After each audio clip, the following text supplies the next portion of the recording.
શ્રી ગણેશાય નમઃ। મિત્રો, આપ જોઈ રહ્યા છો યુટ્યુબ આપણી ચેનલ આવો સત્સંગમાં આપ સૌનું સ્વાગત છે। મિત્રો, આજે આ વિડીયોમાં આપણે સાંભળવાના છીએ શ્રાવણ માસના શુક્લ પક્ષની પુત્રદા એકાદશી કે પવિત્રા એકાદશીની વ્રત કથા। જો આપને આ વિડીયો પસંદ આવે તો લાઈક કરજો, શેર કરજો। આપ આ ચેનલ પહેલી વખત જોઈ રહ્યા છો તો સબસ્ક્રાઈબ કરી લેજો, જેથી આવનાર નવા વિડીયોની માહિતી આપ સુધી તુરંત પહોંચી શકે। ધન્યવાદ। હરે રામ, રામ રામ હરે હરે, હરે કૃષ્ણ કૃષ્ણ કૃષ્ણ હરે હરે। બોલો બાલ મુકુંદ ભગવાન શ્રી કૃષ્ણની જય। મિત્રો, શ્રાવણ માસની શુક્લ પક્ષની એકાદશી એટલે પુત્રદા એકાદશી।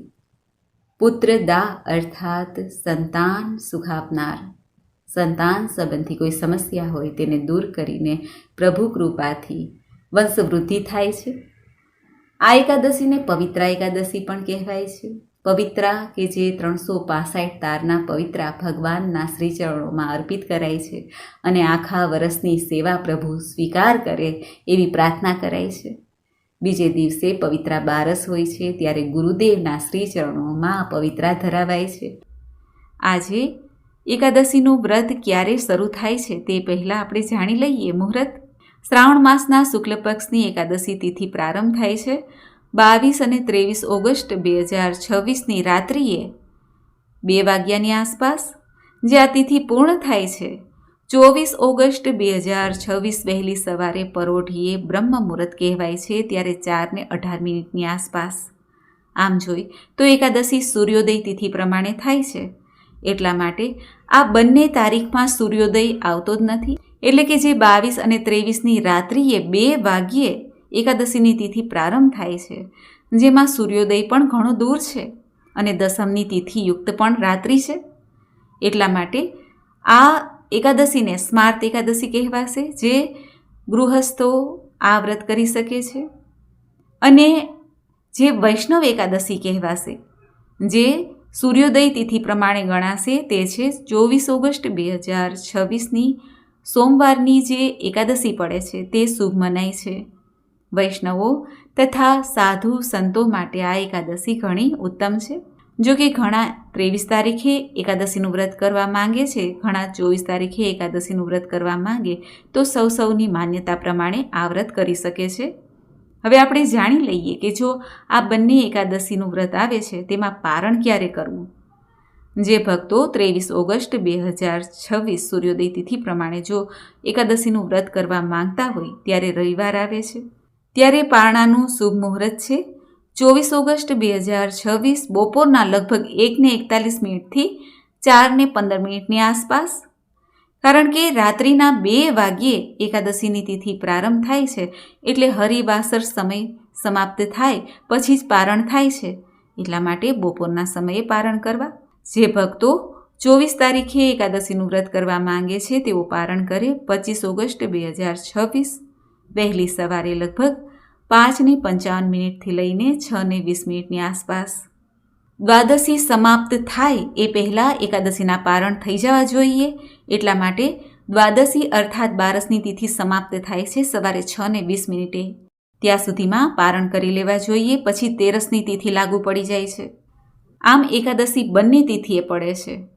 સાચી એકાદશી જોઈએ તો વૈષ્ણવ એકાદશી તારીખ 24 ઓગસ્ટ 2026ના દિવસે મનાવવાની રહેશે। આજે જે ભક્તો વ્રત કરવા માંગે છે તેઓ સવારે સ્નાનાદિથી પરવારીને શુદ્ધ વસ્ત્ર ધારણ કરે, ભગવાન શ્રી નારાયણ, ભગવાન શ્રી કૃષ્ણ કે ભગવાન સ્વામિનારાયણ, જે કોઈ દેવતાની આપણે પૂજા કરતા હોય, ભગવાન નારાયણના સ્વરૂપની પૂજા કરતા હોય, તેમનું આજે વિશેષ પૂજન થાય છે। તુલસી દલ છે, પુષ્પ, ધૂપ, દીપ, નૈવેદ્ય, માખણ, મિશ્રી, સિઝનના ફલ ફલાદી, મીઠાઈ આદિ ભોગથી પ્રભુની સેવા પૂજા થાય છે, આરતી થાય છે, મંત્ર જાપ થાય છે, ગીતાજીનો પાઠ, વિષ્ણુ સહસ્ત્ર પાઠ થાય છે, તુલસી માતાની સવાર સાંજ પૂજા થાય છે, પીપળાના વૃક્ષના થડમાં જલ અર્પિત કરાય છે, પિતૃદેવતાનું સ્મરણ થાય છે, કારણ કે પુત્રદા એકાદશી છે। સંતાન સુખ દેવા માટે ભગવાનના આશીર્વાદ જરૂરી છે, એવી જ રીતે આપણા પિતૃદેવતાના પણ આશીર્વાદ પ્રાપ્ત કરવા જોઈએ, માટે પણ આ એકાદશીના દિવસે પિતૃ પૂજન કરવું જોઈએ। ગાય માતાની સેવા કરવી જોઈએ, જરૂરિયાતમંદને દાન પુણ્ય કરવું જોઈએ. છત્રી, જૂતા, ચપ્પલ છે, અન્નદાન છે, વસ્ત્રદાન છે. પશુ પક્ષીને દાણા ચણની વ્યવસ્થા કરવી જોઈએ. આ એકાદશીના દિવસે ભગવાનને પવિત્રા ધરાય છે. 365 તારના પવિત્રા હોય છે, જેથી પ્રભુ આખા વર્ષની સેવાનો સ્વીકાર કરે, ભક્તજનો ઉપર કૃપા વરસાવે, મનોકામના પૂર્ણ થાય, પાપોનું શમન થાય. આ એકાદશી એવી છે કે જે બહેનો માસિક ધર્મમાં હોય તેઓ પણ એકાદશીનું વ્રત અવશ્ય કરે, પરંતુ પૂજા ન કરે. જે ઘરમાં સૂતક હોય, કોઈનું મૃત્યુ છે, જન્મ થયો છે, ત્યારે પણ આપણે ધૂપ બત્તી કરી શકતા નથી, પરંતુ એકાદશીનું વ્રત અવશ્ય કરવું જોઈએ. શ્રાવણ માસ છે, ભગવાન મહાદેવનો પ્રિય માસ છે, ત્યારે હર અને હરિની પૂજા કરીને ભક્તો સર્વ મનોરથ પૂર્ણ કરી શકે છે. ભગવાન મહાદેવ કે જે હંમેશા પોતાના ભક્તો ઉપર દયા દ્રષ્ટિ રાખે છે, ભોળાનાથ, આ પુત્રદા એકાદશીના દિવસે જો સંતાન સુખની કમી હોય તો પણ એકાદશીનું વ્રત કરાય છે, સંકલ્પ કરાય છે કે પોતે વ્રત કેવી રીતે કરવા માંગે છે. સંકલ્પ હંમેશા સવારે જ્યારે વ્રત રાખતા હોય આપણે વ્રતના દિવસે જ કરવાનો હોય છે. જો કે એકાદશીમાં અન્નનો ત્યાગ કરવાનો હોય, અન્નમાં પાપ સમાયેલું હોય છે આજના દિવસે, એવું શાસ્ત્રનું વચન છે. પરંતુ સમય પ્રમાણે હંમેશા બધું બદલતું રહે છે. ચાહે વ્રત ઉપવાસ હોય, વ્રત થતું નથી તો શું કરવું? તો સાત્વિકતા રાખીને એક ટાઈમ ભોજન લઈ શકાય છે.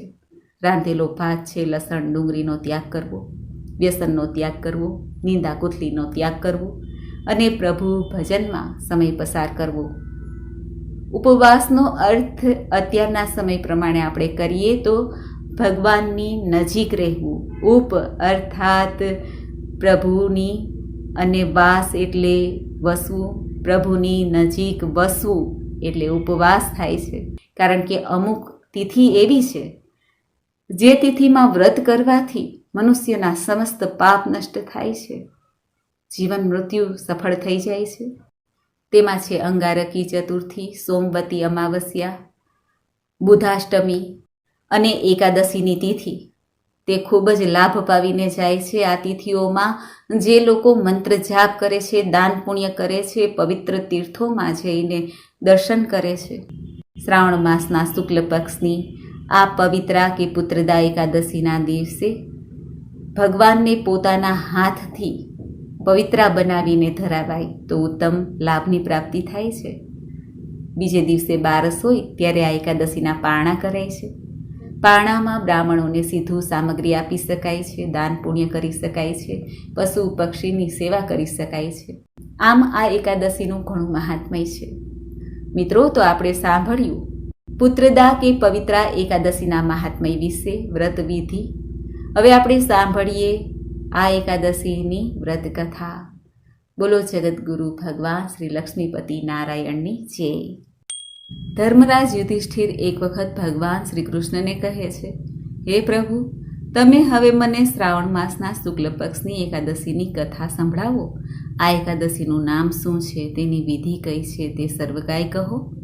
ત્યારે ભગવાન શ્રી કૃષ્ણ રાજા યુધિષ્ઠિરને કહે છે, હે રાજન, તમે શાંતિપૂર્વક શ્રાવણ માસના શુક્લ પક્ષની એકાદશીની કથા સાંભળો. દ્વાપર યુગના પ્રારંભમાં મહિષ્મતી નામની નગરી હતી. તે નગરીમાં મહાજીત નામના એક રાજા રાજ્ય કરતા હતા. તે સંતાનહીન હતા, તેથી સદૈવ દુઃખી રહેતા હતા. તેને રાજ્ય અત્યંત કષ્ટપ્રદ પ્રતીત થતું હતું. રાજાએ સંતાન પ્રાપ્તિના ઘણા પ્રયત્ન કર્યા, પરંતુ તે નિષ્ફળ ગયા. હવે તે રાજા વૃદ્ધ થવા લાગ્યા હતા, તો તેની ચિંતા પણ વધવા લાગી. એક દિવસ એ રાજાએ પ્રજાને સંબોધન કરતા કહ્યું, હે પ્રજાજનો, ન તો મેં પોતાના જીવનમાં પાપ કર્યું છે કે ન અન્યાયપૂર્વક પ્રજાથી ધન એકત્ર કર્યું છે, ન તો ક્યારેય દેવતા અને બ્રાહ્મણોનું દાન છીનવ્યું છે. મેં પ્રજાને હંમેશા સંતાનની જેમ પાડી છે. મેં અપરાધીઓને દંડ દીધો છે. મેં ક્યારેય કોઈ જોડે રાગ દ્વેષ કર્યા નથી. બધાને સમાન માન્યા છે. આ રીતે ધર્મયુક્ત રાજ્ય કરવા છતાં હું આ સમયે મહાન દુઃખ ભોગવું છું. તેનું કયું કારણ છે? રાજા મહાજીત આ વાતને વિચારવા માટે મંત્રી આદિ સહિત વનમાં ગયા. ત્યાં વનમાં જઈને એમણે મોટા મોટા ઋષિ મુનિઓના દર્શન કર્યા. એ સ્થાન પર એમણે વયોવૃદ્ધ અને ધર્મના જ્ઞાતા મહર્ષિ લોમસના દર્શન કર્યા. બધાએ મહર્ષિને પ્રણામ કરીને એમના સન્મુખ બેસી ગયા. એમના દર્શનથી બધાને ખૂબ જ પ્રસન્નતા થવા લાગી અને કહેવા લાગ્યા, હે દેવ, અમારા અહોભાગ્ય છે કે અમને તમારા દર્શન થયા. ત્યારે લોમસ ઋષિ કહે છે, હે મંત્રીગણ, તમારા લોકોના વિનય અને તમારા સદવ્યવહારથી હું અત્યંત પ્રસન્ન છું. તમે મને તમારું આવવાનું કારણ બતાવો. હું તમારું કાર્ય કરવાની શક્તિ અનુસાર અવશ્ય જ કરીશ, કારણ કે અમારું શરીર પરોપકાર માટે જ બન્યું છે. લોમસ ઋષિના વચન સાંભળીને મંત્રીગણ બોલ્યા, હે મહર્ષિ, તમે અમારી વાત જાણવામાં બ્રહ્માથી પણ વધુ છો. તેથી તમે અમારો સંદેહ દૂર કરો. મહિસ્મતી નામની નગરીના મહાજીત નામના ધર્માત્મા રાજા છે. તે પ્રજાને સંતાનની જેમ પાળે છે, છતાં સંતાનહીન છે. તેનાથી એ અત્યંત દુઃખી રહે છે. અમે લોકો તે રાજાની પ્રજા છીએ. અમે લોકો તેમના દુઃખથી દુઃખી છીએ, કારણ કે પ્રજાનું એ કર્તવ્ય છે કે રાજાના સુખમાં સુખ માને અને દુઃખમાં દુઃખ માને. એમના સંતાનહીન હોવાનું હજી સુધી કારણ પ્રતીત થતું નથી. તેથી અમે લોકો તમારી પાસે આવ્યા છીએ. જ્યારે અમને તમારા દર્શન થયા તો અમને પૂર્ણ વિશ્વાસ છે કે અમારું કષ્ટ અવશ્ય જ દૂર થઈ જશે. મહાન પુરુષોના દર્શન માત્રથી જ પ્રત્યેક કાર્યની સિદ્ધિ થાય છે.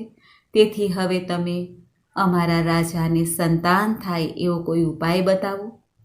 લોમસ ઋષિએ એક ક્ષણ માટે નેત્ર બંધ કર્યા અને રાજાના પૂર્વજન્મનો વિચાર કરવા લાગ્યા. તે વિચાર કરીને બોલ્યા, હે શ્રેષ્ઠ પુરુષો, આ રાજા પાછલા જન્મમાં અત્યંત નિર્ધન અને ખરાબ કર્મ કરતા હતા. તે એક ગામથી બીજા ગામ ફરતા હતા. એક દિવસ જેઠ માસના શુક્લ પક્ષની એકાદશીના દિવસે 2 દિવસથી ભૂખ્યા હતા. બપોરના સમયે એક જળાશયમાં જળ પીવા ગયા. તે સ્થાન પર એ જ સમયે વિયાયેલી ગાય જળ પી રહી હતી. રાજાએ તરસી ગાયને ભગાડીને સ્વયં જળ પીવા લાગ્યા. તેથી રાજાને આ દુઃખ ભોગવવું પડે છે. એકાદશીના દિવસે ભૂખ્યા રહેવાથી એ રાજા થયા અને તરસી ગાયને હટાવવાથી સંતાનહીનતાનો વિયોગ ભોગવવો પડે છે. આ સાંભળીને તે મંત્રીગણ બોલ્યા, હે મહર્ષિ, શાસ્ત્રમાં એવું લખ્યું છે, પુણ્યથી પાપ નષ્ટ થઈ જાય છે. તેથી કૃપા કરીને તમે રાજાના પૂર્વજન્મના પાપ નષ્ટ થવાનો ઉપાય બતાવો, કારણ કે એ પાપનો ક્ષય થવાથી સંતાન રત્નની ઉત્પત્તિ થશે. મંત્રીગણોના વચનો સાંભળીને લોમસ ઋષિ બોલ્યા, હે સજ્જનો, જો તમે શ્રાવણ માસના શુક્લ પક્ષની પુત્રદા એકાદશી તમે બધા લોકો વ્રત કરો અને રાત્રિએ જાગરણ કરો, તે વ્રતનું ફળ રાજાને પ્રદાન કરી દો, તો તમારા રાજાને સંતાન અવશ્ય થશે. સમસ્ત દુઃખ નષ્ટ થઈ જશે. મંત્રીઓ સહિત સમસ્ત પ્રજા મહર્ષિ લોમસ ઋષિના વચન સાંભળીને પ્રસન્નતાપૂર્વક પોતાના નગરમાં પાછા આવ્યા. એ બધા લોકોએ શ્રાવણ માસના શુક્લ પક્ષની એકાદશીના દિવસે લોમસ ઋષિની આજ્ઞા અનુસાર વિધિપૂર્વક વ્રત કર્યું અને દ્વાદશીએ એમનું ફળ રાજાને આપ્યું. એ પુણ્યના પ્રભાવથી રાણીએ ગર્ભધારણ કર્યો અને 9 મહિના બાદ અત્યંત તેજસ્વી પુત્રરત્ન ઉત્પન્ન થયો. ભગવાન શ્રી કૃષ્ણ રાજા યુધિષ્ઠિરને કહે છે, હે રાજન, તેથી આ એકાદશીનું નામ પુત્રદા એકાદશી પડ્યું છે.